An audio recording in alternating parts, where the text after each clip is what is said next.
Sveiki, dārgie draugi! Ceru, ka pēc saules aptumsuma ar visiem viss ir kārtībā. Es kā ierasts mūsu eiro savakā sākšu ar to, ka viss turpmāk teiktais ir mans personīgais viedoklis un visi epiteti subjektīvi. Nesen acīs iekrita rakstīns, vai Krievijā vispār ir labie krievi, ar savdabīgu titulātēlu, kurā vārdā Rasija 2 S aizstāti ar trikolorā krāsotu svastiku. Jā, ar to domāts, ka Krievija ir fašistiska valsts, un es to nemaz neapstrīdu, neielaižoties diskusijā par šīs ideoloģijas plusiem un mīnusiem. Tad komiski, ka šāds mājiens ar mietu ir pie raksta, kas labākajās Trešā reiha tradīcijās kurina nacionālo naidu un melž par krieviem kā nepilnvērtīgu nāciju. Turklāt, kura govs nu būtu māvusi? Ļautiņi, kas atbalsta leģionāru maršus un pieminekļa nogāšanu atbrīvotājiem no vācu fašistiskajiem iebrucējiem, bet vienlaikus uzskata sevi par antifašistiem, manuprāt, sirgs ar konjunktīvo disonanci. Kāškrusts kā dzīves, saules, gaismas un labklājības simbols ir viens no pašiem senākajiem un izplatītākajiem cilvēces grafiskajiem simboliem. Manī raisa sašutumu svastikas atdāvināšana Krievijai. Alegoriski tas ir gandrīz vai kā vēsturiskā Lāčplēša kara ordeņa piespraušana Putinam. Jāpiezīmē, ka fašisma ideologam un praktiķim Benito Mussolini tas tika piešķirts. Tāpat svastiku krāsotu trikolorā var vērtēt kā idejisku dūci mugurā Latviju orlā patriotu vidē glorificētajiem azoviešiem, kuru ķermeņi notetovēti ar kāškrustiem. Tāda lūk padomju atrauga mūslaiku LPSR 2.0.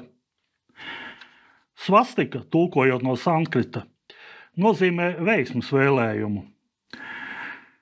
Varbūt plakāta autors tādējādi nodod priveķiku Putinam.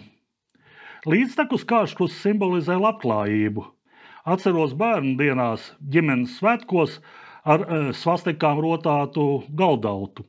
Iespējams, mākslinieks tēmē uz to, ka kamēr vakar Eiropā iedzīvotāji saules nemazgāsies, paliks bez darba un mājokļa, Krievzemē viss būs daudz maz čikiniekā, jo tautsēmniecība balstās nevis uz apkalpojošo sfēru, klerkiem un parazītu kapitālu, bet uz ražošanu un dabas resursiem. Kazi daļdarba autors un tā tiražētāji piekrīt to speciālistu viedoklim, kas uzskata, ka svastika cēlusies no apgabaliem, kas ietilpst tagadējā Krievijā.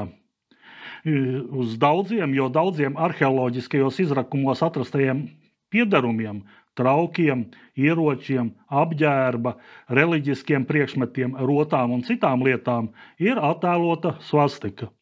Šādu atradumu skaita ziņā Krievija pārspēja pārējās pasaules valstis. Senākie atrastie priekšmeti datēti pat ar 15. gadu tūkstotu pirms mūsu ēras. 1920. gadā Jordānijā Gerasā dienas gaismu ieraudzīja arheoloģisks atradums, kam vajadzēja kļūt par pasaules sensāciju. Par godu 2 svētajiem dziedniekiem Kosmasam un Damjānam būvētā 4. gadsimta agrīnās kristietības baznīcā tika atklāta grīdas mozaika ar kāškrustiem. Atradums netiek popularizēts, taču pastāv pētnieku loks, kas uzskata, ka sākotnēji kristietības simbols ir bijis kāškrusts, kuru atnesis pats Jēzus. Vēlāk baznīcas kungi aizstājuši svastiku ar krustu un krucifiksu. Svastika atrodas arī uz mozaikas, kas klāja Bētlemes Kristus piedzimšanas bazilikas grīdu. Judaismā svastika atklāta 5. un 6. gadsimta sinagogās un tiek izmantota kabalā. Līdz pat šodienai svastiku plaši pielieto budismā, džainismā un hinduismā. Džainismā svastikas kāši norāda uz 4 pārdzimšanas vietām – dzīvnieku un augu pasauli, elli, zemi vai garu pasauli. Austrumos izseni ir pieņemts godināt Budas pēdas, kuras attēlo ar 65 simboliem, tostarp svastiku. Amerikā kāškrustu izmantoja gan ziemeļu, gan centrālās, gan Dienvidu Amerikas indiāņi. Svastika redzama maju un acteku mākslā. Ziemeļamerikā Navaho, Tenesī un Ohajo ciltis izmantoja kāškrusta simbolu apglabāšanas rituālos.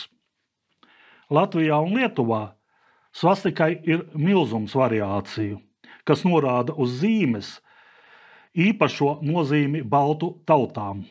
Pērkona krusts, tam pretēji rotējošs laimas krusts, daudzžuburu zaru krusts, kāšu krusts, ķekšu krusts.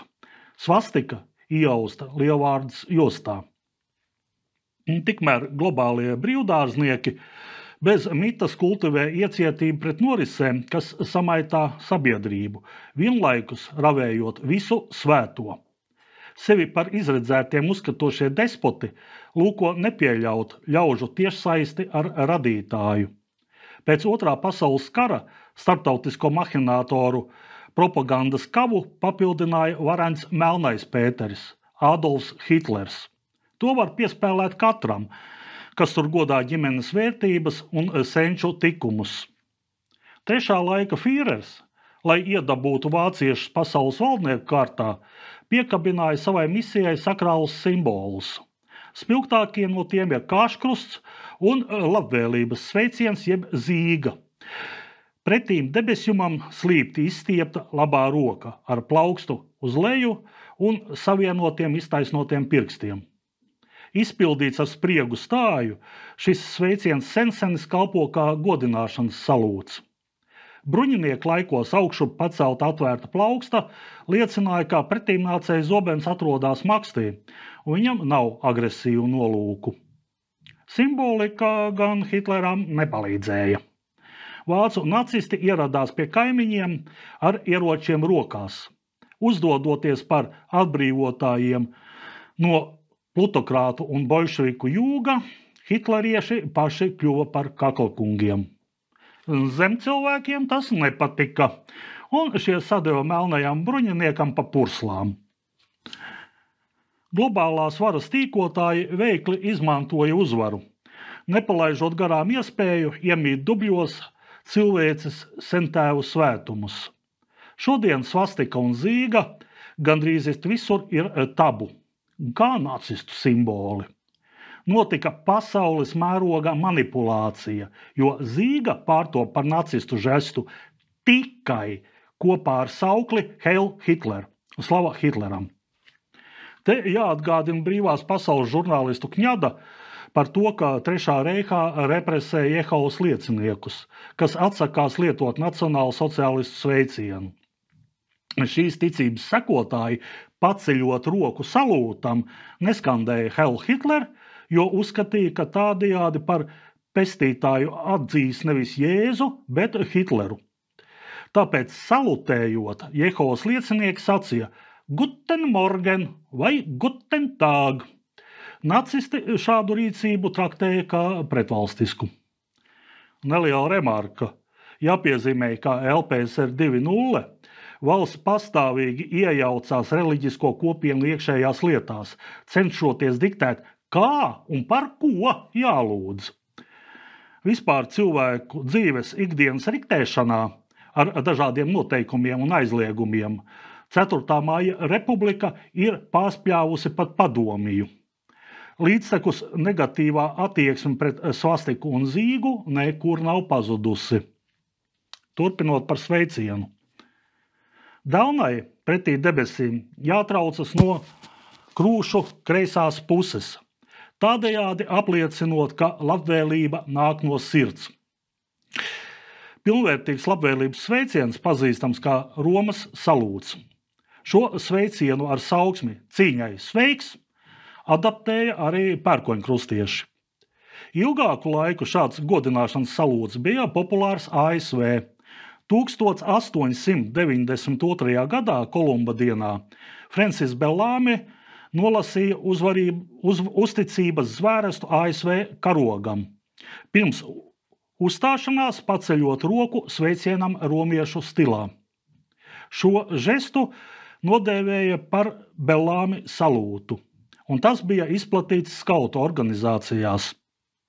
ASV kongress 1942. gadā vēsturiski senāko Bellamy salūtu aizstāja ar labās rokas uzlikšanu uz sirds. Tā līdzības dēļ ar nacionālu sociālistu sveicienu. Cik zinu, Hitlers ēda zupu ar karoti, un varbūt arī šo paražu var nosaukt par nacistisku un aizliegt. Zīga, zeme, saikne ar debesjumu, kustība. Simbolizē materiālā ķermeņa un garīgās pasaules saskarsmi. Rokas žests akcentē gara saikni ar Dievu un garīguma pārākumu pār matēriju. Salūts kalpo kā enerģētiska laipa starp cilvēku un Dievu. Labvēlības sveiciens ir iekodēts cilvēku zemapziņā. Pavadot vai sagaidot, uzstājoties vai sveicot, mēs instinktīvi paceļam roku mājienam. Taču pietiek sasprindzināt stāju un fiksēt roku, kā pārgalvis nacistu plejādē iekšā. Tolerance vakar Eiropā ir spēle vienos vārtos. Tiesā pastāv dubultie standarti.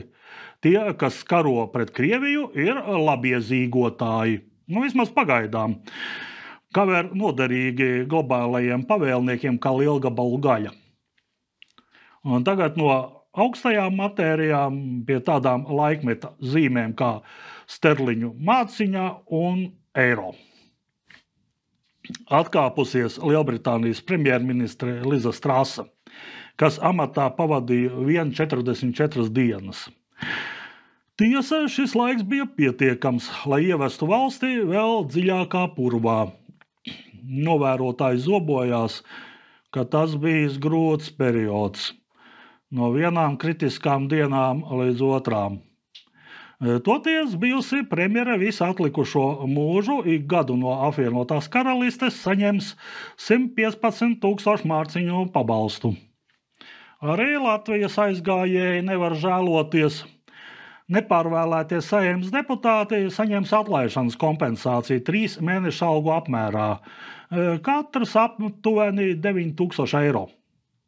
Vismaz 9 ministru krēsla atstāšana izmaksās vairāk nekā 44,500 eiro. Krīzes izraisītāji reķē pārziemos. Ja būs taupīgi.